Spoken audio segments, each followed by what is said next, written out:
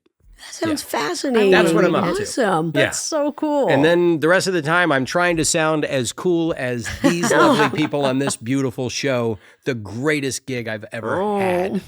Ever. What a pleasure to have you here. Thank you so much. It's my pleasure to Yeah. be here. so much, Really, Chris. This is a dream This for was me. so much fun. Thank you. Yeah. Appreciate it. Absolutely. Bam. Show's over, losers.